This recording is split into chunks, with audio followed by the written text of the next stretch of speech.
Good morning everyone. This video is for class 8 and today we are going to read remaining part of chapter 4 that is table hyperlink and form in HTML.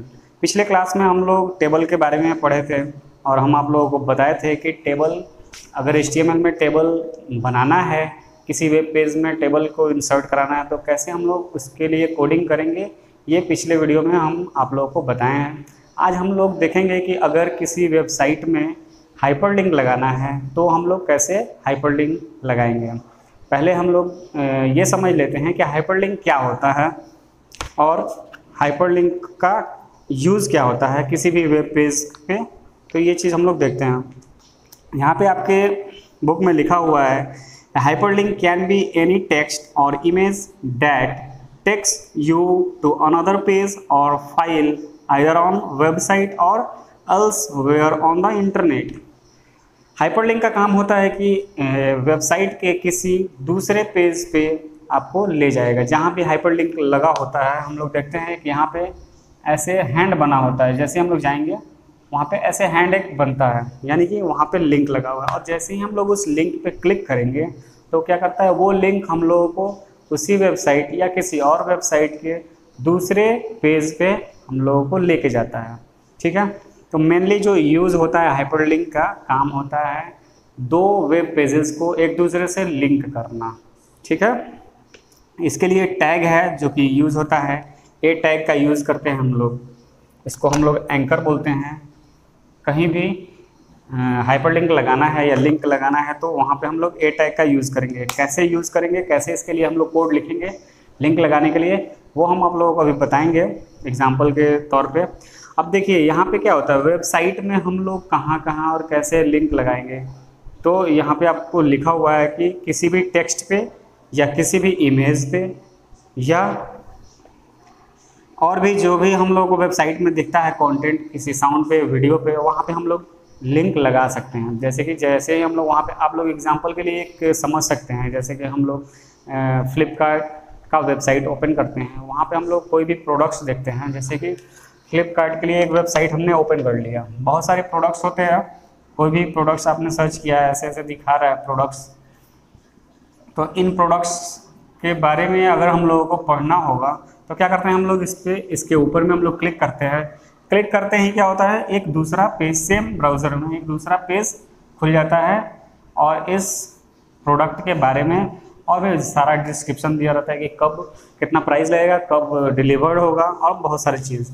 वैसे ही same एक और example हम लोग देख सकते हैं, जैसे कि फेसबुक आजकल बहुत सारे लोग यूज़ करते हैं। तो फेसबुक में अगर कोई पोस्ट किया गया है, उस पोस्ट में पोस्ट करने वाले के हम लोग या तो पिक्चर पे या उसके नेम पे क्लिक करते हैं तो क्या होता है, उसका एक प्रोफाइल पेज खुल जाता है। वो कैसे होता है, वहाँ पे उस टेक्स्ट के ऊपर या उसके पिक्चर के ऊपर हाइपरलिंक का यूज़ किया हुआ होता है। यही हाइपरलिंक हम लोग यहाँ पे देख रहे हैं, पढ़ रहे हैं। ठीक है, तो हाइपरलिंक का मेन जो यूज़ होता है, मेन काम होता है दो वेब पेजेस को एक दूसरे से लिंक करना।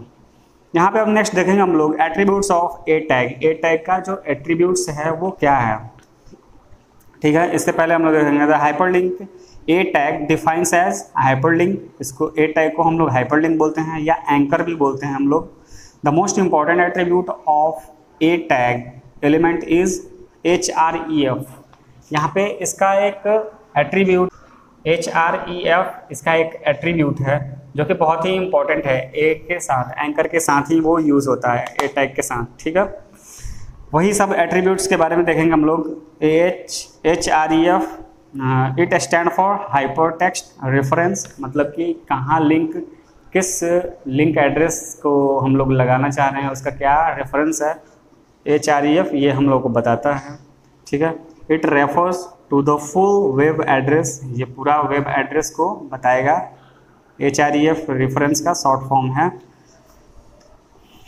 The link source which cloud to be documents, multimedia files और any part of the same documents।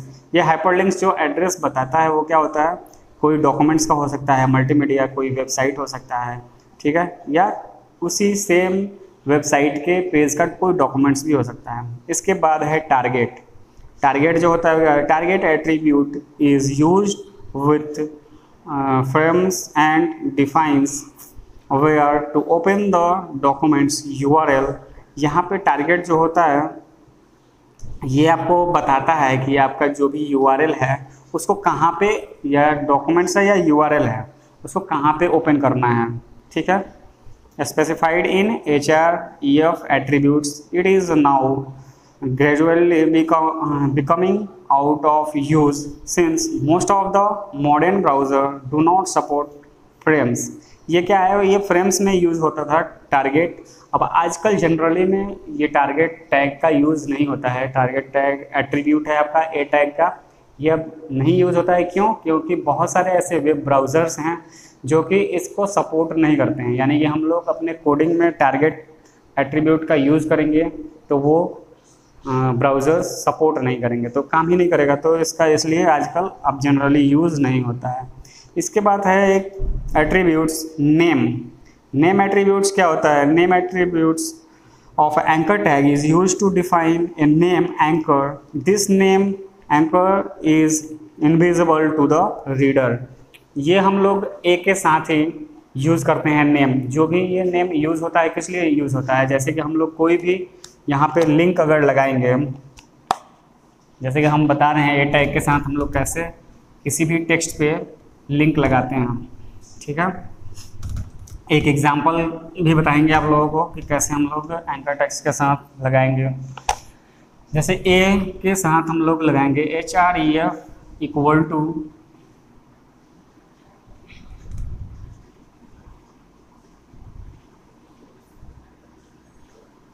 google.com। ठीक है, इसको अगर हमने लगा दिया है, ये आपका एक लिंक हो गया किसी भी टेक्स्ट पे। अगर हम लोग को नेम यूज़ करना है तो यहाँ पे हम लोग name equal to Google page.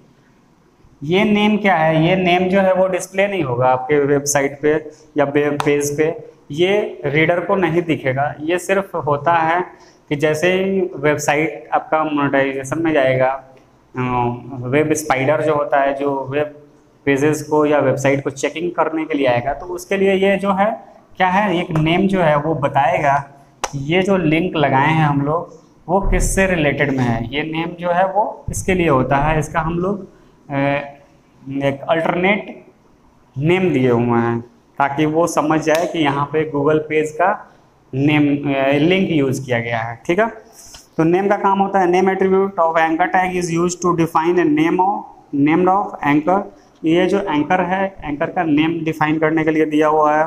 This name anchor is invisible. ये इनविजिबल होता है, दिखता नहीं है और रीडर को दिखेगा ही नहीं। ठीक है, अब हम आप लोगों को एक एग्जांपल बता रहे हैं कि अगर एक सिंपल वेब पेज बना के और कि हम लोगों को किसी टेक्स्ट के ऊपर अगर लिंक लगाना है किसी भी चीज़ का तो कैसे लगाएंगे।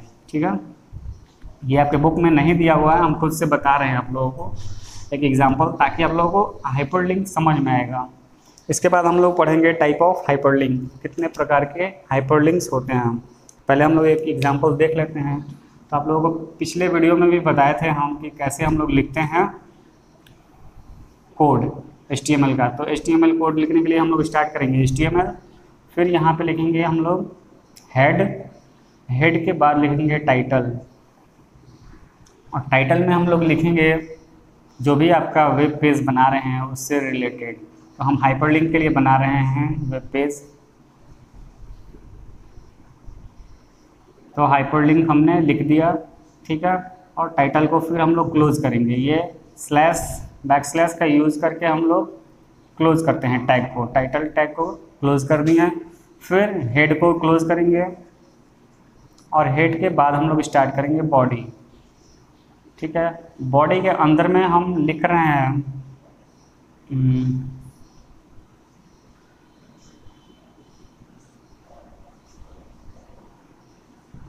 I love my India. ठीक है, इसके बाद हम लोग बॉडी को बंद कर दे रहे हैं। अब बॉडी बंद करने के बाद HTML को भी बंद कर रहे हैं। इसको हम लोग सेव करेंगे। जो भी हम लोगों का सेव करने का तरीका है कंट्रोल एस से सेव करेंगे। सेव करने के बाद फाइल नेम डालेंगे, फाइल नेम के बाद एक्सटेंशन डालते हैं हम लोग .html, जो कि हम आप लोगों को पहले भी बता चुके हैं। तो फाइल नेम के साथ .html हम लोग जैसे ही डाल के सेव करेंगे तो ये जो पेज है नोटपैड का वो एक वेब ब्राउज़र पेज बनाएगा। उसको हम लोग जाकर डबल क्लिक करेंगे रन कराने के लिए। डबल क्लिक करेंगे तो क्या होगा, यहाँ पे वेब ब्राउज़र खुलेगा और वेब ब्राउज़र में यहाँ पे लिखा हुआ आएगा आई लव माई इंडिया लिखा हुआ आएगा। ठीक है, अब हम लोगों को यहाँ पे इस पूरे जो भी टेक्स्ट लिखा हुआ है आई लव माई इंडिया लिखा हुआ है तो इस पे लिंक लगाना है। तो लिंक लगाने के लिए हम लोग क्या करते हैं, यहाँ पे ये तो सारा चीज़ सेम रहेगा, HTML यहाँ तक रहेगा, HTML ये आपका ये पार्ट हो गया हेडिंग पार्ट, ये सारा चीज़ सेम होगा, ये बॉडी पार्ट। तो यहाँ पे बॉडी पार्ट के अंदर में ही हम लोग क्या करेंगे, लिखेंगे एंकर टैग का यूज़ करेंगे, ए टैग HREF इक्वल टू, अब हम लगाना चाहते हैं कि इस पर हम लोग जैसे ही क्लिक करें तो हमारा गूगल पेज खुल जाए। ठीक है, तो http://google.com। ठीक है, यहाँ से ऐसे लगा के और ये हम लोग एंगुलर ब्रैकेट को बंद कर देंगे।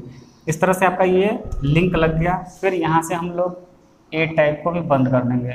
ये जो है लिंक आपके गूगल का, यहाँ पे जो भी वेबसाइट का लिंक लगाना है आपको, अगर फेसबुक का लगाना है तो हम लोग facebook.com लगा देंगे। ठीक है, तो इस टेक्स्ट पे लिंक लग गया है। और जब भी हम लोग रन कराएंगे तो यहाँ पे इसका जो कलर है वो ब्लू कलर में दिखेगा। जब हम लोग यहाँ पे कर्सर ले जाएंगे तो हैंड बनता है इस तरह से, और क्लिक करेंगे तो फेसबुक या गूगल जो भी हम लोग लिंक लगाए हैं तो वो लिंक आपका खुलेगा। आप अपने किसी इंटरनल वेब पेज का भी लिंक दे सकते हैं। जैसे कि हमने इस पेज को सेव कर लिया है ABC नाम से। ठीक है, कोई और आपके पास एक वेब पेज है जिसको आपने राम के नाम से सेव किया है, तो हम लोग क्या करेंगे, अगर उस पेज का लिंक लगाना है यहाँ पे तो हम लोग सेम ऐसे ही लिखेंगे। यहाँ पे हम लोग अपने वेब पेज का एड्रेस डालेंगे ram.html और इसे हम लोग बंद कर देंगे। ठीक है, तो क्या होगा, यहाँ पे इस टेक्स्ट पे लिंक लग जाएगा। जब भी हम लोग रन कराएंगे तो ram.html यानी कि जो पेज ram.html होगा, जो भी उसमें टेक्स्ट होंगे वही खुलेंगे जैसे हम लोग क्लिक करेंगे। नेक्स्ट आपका टॉपिक है, इससे आप लोग थोड़ा बहुत समझ गए होंगे कि कैसे हम लोग लगाएंगे। ये आपका एंकर है, रेफरेंस का यूज़ करेंगे हम लोग। और यहाँ पे जो भी लिंक है आपका लिंक एड्रेस किसी वेबसाइट का हो या किसी पेज का हो तो उसको हम लोग इस तरह से रखेंगे। इसके साथ साथ इसका एक्सटेंशन भी डालेंगे। ठीक है, और जहाँ तक आपको लगाना है, मान लीजिए कि इंडिया तक लगाना है तो यहाँ पे जाके हम लोग बंद कर देंगे। जहाँ भी इस टैग को, एंकर टैग को जहाँ भी बंद करेंगे अगर हम लोग, तो वहीं तक लिंक काम करेगा। अगर सिर्फ इंडिया पे लगाना है, सिर्फ इंडिया पे लगाना है आपको, तो क्या करेंगे हम लोग, ये जो है यहाँ पे हम लोग रखेंगे जो रेफरेंस है एच रेफरेंस, इसको हम लोग रखेंगे यहाँ पे इक्वल टू ram.html और इसको बंद कर देंगे। ठीक है, यहाँ पे लिखा रहेगा आई लव माई इंडिया, ये सारा चीज़ लिखा हुआ आएगा, लेकिन ये जो लिंक है वो सिर्फ इसके ऊपर आएगा। क्यों? क्योंकि हम लोग इंडिया के सामने H reference equal to ram.html लगाया है, यानी कि ram.html का लिंक सिर्फ इंडिया पे लगेगा। या किसी वेबसाइट का लगाना है तो इस पर यहाँ पे वेबसाइट का नाम दोगे इक्वल टू के बाद। ठीक है, नेक्स्ट हम लोग देखेंगे यहाँ पे type of hyperlinks. There are two types of hyperlinks in HTML। दो तरह का हाइपरलिंक्स होता है, एक एक्सटर्नल और एक इंटरनल। इंटरनल जो होगा वो आपके सेम वेब पेज के सेम डॉक्यूमेंट, सेम URL का यूज़ होगा, और एक्सटर्नल जो होगा वो किसी और डॉक्यूमेंट्स का लिंक लगाएंगे हम लोग। There are internal hyperlink and external hyperlink. Internal link is use to link a part of same documents. Internal link जो होगा वो सेम डॉक्यूमेंट्स, मतलब सेम वेब पेज का सेम डॉक्यूमेंट्स या सेम URL का यूज़ होगा। और एक्सटर्नल जो है link is use to link one document with another document. और एक्सटर्नल जो है वो एक से दूसरे डॉक्यूमेंट्स को लिंक करने के लिए यूज़ होगा। Internal hyperlinks require an anchor tag with the name attribute. Internal जो है, इंटरनल में हम लोग क्या करेंगे, हाइपरलिंक के साथ एच रेफरेंस के साथ नेम का भी यूज़ करेंगे। और एक्सटर्नल में क्या है, एक्सटर्नल में क्या है, दोनों को लिखेंगे हम लोग सेम ही। देखिए यहाँ पे दिया हुआ है आपके बुक में a equal to name equal to दिया हुआ है ग्लोबल वार्मिंग। तो ये जो नेम यूज़ होता है वो क्या होता है, नेम जो है वो क्या है, इंटरनल लिंक्स में यूज़ होगा। और जहाँ पे हम लोग A H reference global warming लिखेंगे तो वो हो जाएगा आपका एक्सटर्नल लिंक। ठीक है, क्योंकि इसमें दो पेज को वो क्या करेगा, दो पेजेस को एक दूसरे से लिंक कराएगा। अब देखिए यहाँ पे हम एक एग्जांपल जो दिया हुआ है वो आपको हम लिख के दिखा रहे हैं, बुक का एग्जांपल। ठीक है, ये बॉडी तक तो सेम ही रहेगा, जो भी प्रोग्राम हम लोग लिखेंगे उसका स्ट्रक्चर जो है वो यहाँ तक सेम ही रहता है, बॉडी तक। जो टाइटल है आपका, टाइटल वेब पेज के कंटेंट के रिलेटेड में होता है, जिस चीज़ के लिए आप बना रहे हैं। बॉडी के बाद है यहाँ पे एक लिखा हुआ है click here to learn more about, learn more about. ठीक है, और इसके बाद यहाँ पे लगाया है AHREF, H reference equal to hashtag दिया हुआ है ग्लोबल वार्मिंग, ग्लोबल वार्मिंग दिया हुआ है। तो ये जो है ग्लोबल वार्मिंग, और यहाँ पे बगल में आपका रन भी कराया हुआ है। ठीक है, तो ये जो ग्लोबल वार्मिंग है वो क्या है आपका, ये है इंटरनल हाइपरलिंक। ठीक है, ये किसी डॉक्यूमेंट्स का है। इसके बाद नेक्स्ट देखेंगे हम लोग, नेक्स्ट एग्जांपल। नेक्स्ट एग्जांपल यहाँ पे दिया हुआ है सेकंड में, a equal to a name equal to global warming. इस तरह से हम लोग एच रेफरेंस के साथ लगा लेंगे, ए नेम के साथ ग्लोबल वार्मिंग का यूज़ करेंगे। ठीक है, और इसके बाद जो भी कंटेंट है आपका, बहुत सारा चीज़ यहाँ पे लिखा हुआ है, आप लोग देख सकते हैं बुक में, तो इसको यूज़ करेंगे। फिर बॉडी एंकर टैग को फिर बंद करेंगे, यहाँ पे एंकर टैग को बंद करेंगे, फिर बॉडी को बंद करेंगे, और बॉडी बंद करने के बाद फिर लास्ट में HTML को भी बंद करेंगे। नेक्स्ट टॉपिक जो है आपका वो है फॉर्म। नेक्स्ट टॉपिक है फॉर्म इन HTML। फॉर्म आप लोग देखिएगा कि कैसे फॉर्म होता है। फॉर्म जो होता है वो क्या होता है, फॉर्म को हम लोग समझ सकते हैं जैसे कि एडमिशन के लिए आप लोग जाइएगा अपने स्कूल में या कहीं भी जाते हैं हम लोग कोई भी काम करने, तो आपको एक फॉर्म दिया जाता है भरने के लिए। ठीक है, उसमें हम लोग अपना सारा डिटेल्स भरते हैं। तो वेब पेज में क्या होता है, जैसे कि हम लोग ऑनलाइन फॉर्म भरते हैं किसी एग्ज़ाम के लिए, या बैंक अकाउंट खोलना है उसमें हम लोग फॉर्म भरते हैं, या अपना जीमेल अकाउंट बनाना है या फेसबुक अकाउंट बनाना है, उसमें हम लोगों को एक फॉर्म मिलता है जिसमें अपना हम लोग डिटेल भरते हैं। तो इस फॉर्म के बारे में हम लोग पढ़ेंगे कि फॉर्म क्या होता है, और वेब पेज में फॉर्म अगर बनाना होगा तो हम लोग कैसे बनाएंगे। ठीक है, HTML form are used to take the data as a input. HTML form जो होता है वो यूज़ होता है डेटा इनपुट कराने के लिए, जैसे कि हम लोग स्कूल में भी फॉर्म भरते हैं, या किसी हॉस्पिटल में जाइएगा या किसी बैंक में जाइएगा पैसा निकालने के लिए या डालने के लिए, तो फॉर्म भरते हैं। वैसे ही यहाँ भी है जो वेब पेज का फॉर्म होता है, HTML फॉर्म एक वेब पेज का फॉर्म होगा, जिसका यूज़ होता है किस लिए, is used to take the data as input from the user and pass them to the web server। ये यूज़र जो भी यूज़ करने आए हैं उनसे डेटा इनपुट कराने के लिए यूज़ होता है, और फिर सर्वर में वो उसको पास करता है प्रोसेसिंग के लिए। ठीक है, a form can contains input elements like text field, text area, checkbox and radio button and some action button, submit, reset and more। यहाँ पे फॉर्म जो है वो क्या करता है, फॉर्म हम लोगों को एक बॉक्स तो देता ही है, जैसे कि एफ नेम ऐसे रहेगा फॉर्म में, यहाँ पे भरना होगा। फिर एल नेम यानी कि लास्ट नेम, ठीक है।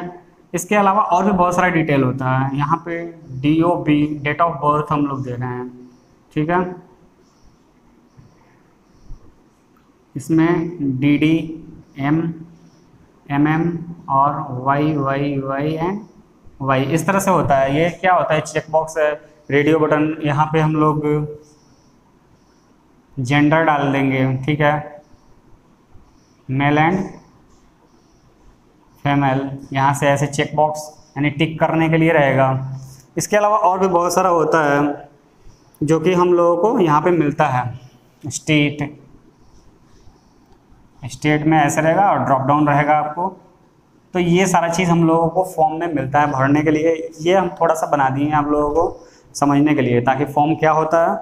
अब देखेंगे हम लोग यहाँ पे एग्जाम्पल एक दिया हुआ है for HTML forms registration form, ठीक है। एग्जाम्पल के लिए यहाँ पे बताया है आपको कि HTML फॉर्म में क्या होता है। रजिस्ट्रेशन फॉर्म हो सकता है, compose email form, email compose, अगर हम लोग ईमेल किसी को भेजते हैं, कंपोज करते हैं, कंपोज मेल, तो वो भी एक फॉर्म है, टाइप ऑफ फॉर्म, जिसमें कि हम लोग सारा चीज़ भरते हैं, किसको भेजना है, सब्जेक्ट्स क्या है। फिलिंग क्रेडिट कार्ड डिटेल्स, और या तो आप कभी ऑनलाइन पेमेंट कीजिएगा तो क्रेडिट कार्ड डिटेल्स हम लोग भरते हैं, ठीक है। तो उसके लिए भी एक फॉर्म आता है। और इसके बाद गिविंग ऑनलाइन एग्ज़ाम और सर्वे, जो भी एग्ज़ाम होता है ऑनलाइन देते हैं उसके लिए भी फॉर्म आता है। फिलिंग शिपिंग एड्रेस ETC, इस सब चीज़ के लिए जब भी हम लोग वेबसाइट पे कोई भी चीज़ भरते हैं उसको हम लोग फॉर्म के थ्रू ही भरेंगे और इनपुट कराएंगे सर्वर में, फिर आपका डेटा जाएगा, ठीक है। अब देखिए यहाँ पे हम लोग देखेंगे आगे में कि फॉर्म, अगर HTML में फॉर्म आपको बनाना है तो उसके लिए हम लोग कैसे कोडिंग करेंगे और कौन सा टैग लिखेंगे। तो कोडिंग के लिए तो सेम कोडिंग करेंगे, लेकिन जो फॉर्म के लिए टैग यूज़ होगा वो ये है फॉर्म। इस टैग का यूज़ करेंगे हम लोग, form tag. The form tag tells the browser where the form will start and end. ये फॉर्म टैग आपका बताता है ब्राउज़र को कि कहाँ से फॉर्म स्टार्ट हुआ है और कहाँ ख़त्म होगा। फॉर्म टैग जैसे कि HTML टैग का भी हम लोग यूज़ करते हैं, यहाँ पे HTML और फिर लास्ट में हम लोग बंद करते हैं HTML को। तो ये क्या होता है, ये बताता है वेब ब्राउज़र को कि कहाँ से आपका HTML जो है वो चालू हुआ और कहाँ ख़त्म हुआ। वैसे ही फॉर्म टैग में भी बताएगा फॉर्म कहाँ से स्टार्ट हुआ, कहाँ बंद हुआ। वैसे ही आपका टेबल में भी बताता है टेबल कहाँ से स्टार्ट हुआ, टेबल कहाँ बंद होगा। ये यहाँ पे फॉर्म को हम लोग बंद कर देंगे, ठीक है। तो जैसे ही ये फॉर्म का स्ट्रक्चर हो जाएगा, यहाँ पे क्या होगा, बीच में एलिमेंट हम लोग रखेंगे जो कि ये होता है, ये सारा F name, last name, date of birth, या और भी आपके हिसाब से जो भी रिक्वायरमेंट है आपका फॉर्म का वो आप रख सकते हैं। You can add all kinds of HTML tags between the form. आप हर तरह का HTML टैग्स जो है वो ऐड कर सकते हैं, ठीक है, फॉर्म के अंदर में। फॉर्म का यूज़ हम लोग करेंगे हमेशा, फॉर्म स्टार्ट करेंगे, फॉर्म को क्लोज करेंगे, यानी कि यहाँ पे एलिमेंट रहेगा, फॉर्म क्लोज होगा, ठीक है, स्टार्टिंग और एंड टैग रहेगा। This means that a forms can easily include a table or an image along with the form field. यहाँ पे फॉर्म में हम लोग ईजिली टेबल को भी रख सकते हैं, कोई इमेज रखना है तो इमेज को भी रख सकते हैं। नेक्स्ट है आपका टॉपिक यहाँ पे फॉर्म्स कंट्रोल्स, ठीक है, फॉर्म कंट्रोल्स है यहाँ पे। तो फॉर्म को कंट्रोल करते हैं हम लोग कैसे, किसी भी फॉर्म को कंट्रोल करते हैं। जैसे कि ये फॉर्म हो गया, फॉर्म को अब भरने के बाद हम लोग क्या कर सकते हैं, यहाँ पे हम लोग कंट्रोल के लिए एक बटन बनाएंगे, 2 बटन बना सकते हैं या 3 भी बना सकते हैं। तो एक में सेव हम लोग लिख दिए और रीसेट लिख दिए, और इसके बाद अगर आपको रिक्वायर्ड है तो और भी कुछ डाल सकते हैं, यानी कि हम लोग फॉर्म को कंट्रोल करते हैं बटन से। तो यहाँ पे देखेंगे हम लोग कुछ बटन्स दिया हुआ है। A control is a container or commands which is use to receive or display data from the user. यहाँ पे जो कंट्रोल होता है वो एक कमांड है एक तरह से, जिसको हम लोग यूज़ करते हैं डेटा डिस्प्ले करने के लिए या डेटा को सेव करने के लिए, या जैसे भी आपको यूज़ करना है कंट्रोल कमांड का वो आप कर सकते हैं। User interact with forms through name control, named control के साथ यूज़र इसको यूज़ कर सकते हैं। जैसे कंट्रोल नेम है यहाँ पे बटन, बटन में हम लोग सबमिट, रीसेट, सिंपल ये यूज़ कर सकते हैं। सबमिट में क्या होता है, सबमिट बटन जो होता है वो किसी भी चीज़ को सेव करने के लिए, सबमिट करने के लिए यूज़ होगा। रीसेट में क्या होता है, जैसे कि ये सारा चीज़ हम लोग भरे हुए हैं फील्ड, और रीसेट बटन पे क्लिक करेंगे, ये फिर से क्या होगा, ब्लैंक हो जाएगा, यानी कि दूसरा अनदर यूज़र कोई भी इसको भर सकता है फिर से, ठीक है। और बटन में क्या होता है, बटन जो होता है वो एक सिंपल बटन है, उसको आप कैसे यूज़ करना चाहते हैं वो आप जो भी यूज़र है या जो भी प्रोग्रामर है वो अपने हिसाब से यूज़ कर लेगा।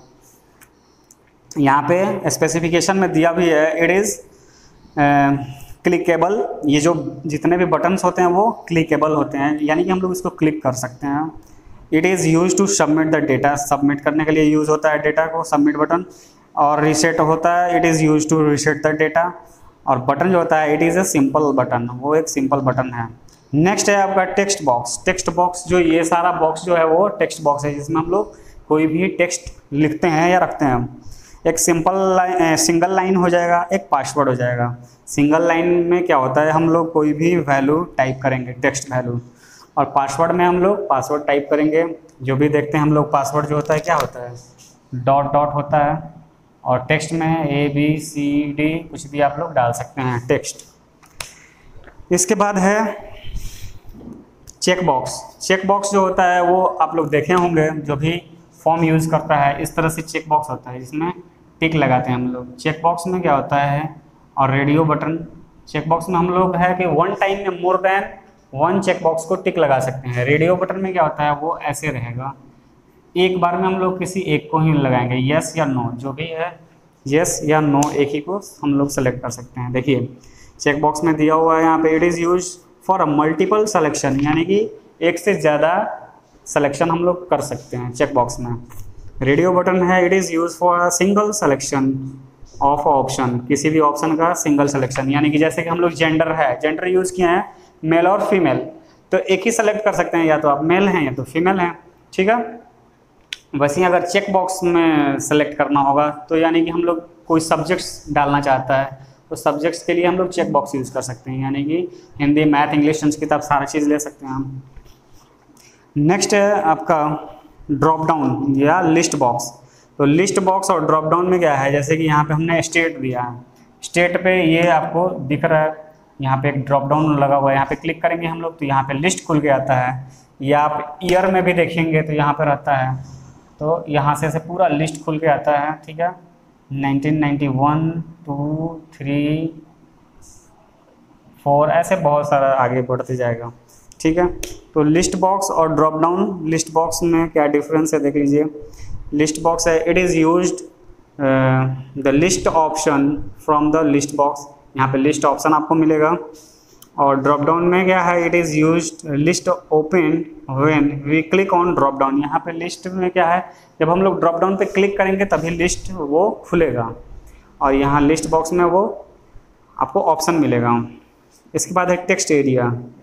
टेक्स्ट एरिया जो होता है वो, जैसे कि यहाँ भी जो है ये क्या है, टेक्स्ट बॉक्स ही है, लेकिन टेक्स्ट एरिया जो होता है वो थोड़ा सा बड़ा होता है। ऐसे जैसे कि मान लीजिए मेल आपको लिखना है, या कोई पैराग्राफ टाइप मेल लिखना है या आर्टिकल लिखना है, तो उसके लिए हम लोग मल्टीपल लाइंस के लिए हम लोग यूज़ करेंगे टेक्स्ट एरिया, ठीक है। It is use to enter multiple lines of a text. तो multiple lines of text use करने के लिए हम लोग टेक्स्ट एरिया को यूज़ करेंगे फॉर्म में। ये सारा चीज़ आपको आगे बताया जाएगा प्रैक्टिकली। नेक्स्ट है आपका फाइल अपलोड। फाइल अपलोड में भी देखते होंगे आप लोग, जैसे कि एक होता है बॉक्स बना हुआ रहेगा या ऐसे भी रहेगा, और यहाँ से एक ऑप्शन दिया रहेगा आपको ब्राउज़र का,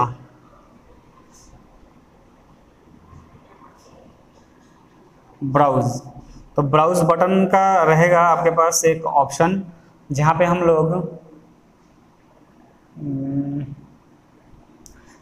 लोग क्लिक करेंगे। जैसे ही क्लिक करेंगे तो आपके पास एक विंडो खुलेगा, यहाँ पे सारा चीज़ फाइल दिया रहेगा। इधर जो भी फाइल आपको ब्राउज़ करना है उसको हम लोग सेलेक्ट करेंगे, सेलेक्ट करके ओपन करेंगे तो क्या होता है, ये फाइल ब्राउज़ होने लगेगा। It is use to upload files. Browse का हम लोग यूज़ करते हैं फाइल अपलोड करने के लिए। जैसे कि यहाँ पे आप लोग देख सकते हैं एग्जांपल में, एक फॉर्म बनाया हुआ है पहले ही, बहुत सारा बॉक्सेस दिया हुआ है, चेक बॉक्स भी है, रेडियो बटन भी है, इसके बाद ड्रॉप डाउन भी है।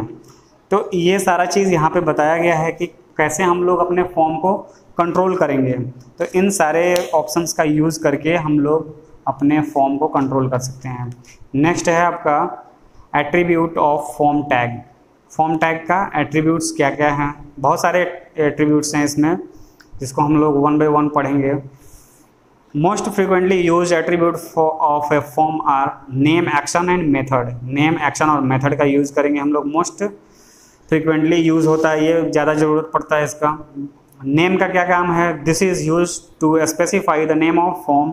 नेम का काम होता है फॉर्म का नाम देने के लिए, जैसे कि जो भी ये फॉर्म में हम लोग यूज़ करेंगे, जो भी बॉक्सेस उसका नाम देते हैं हम लोग। एक्शन जो होता है क्या है, this is use to specify the script URL which will receive the uploaded data. जो भी अपलोडेड डेटा है वो एक्शन जो है वो आपको स्पेसिफाई करेगा। मेथड जो है क्या है, this is use to specify the method to be used to upload data. इसमें मेथड आपको बताएगा कि किस मेथड से आपने अपलोड किया डेटा को।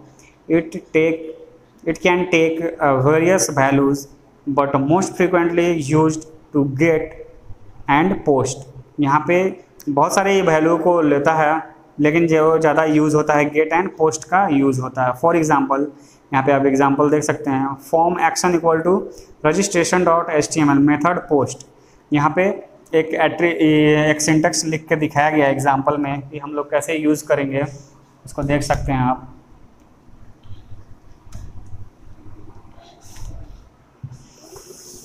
आपके बुक में दिया हुआ है form action equal to registration form.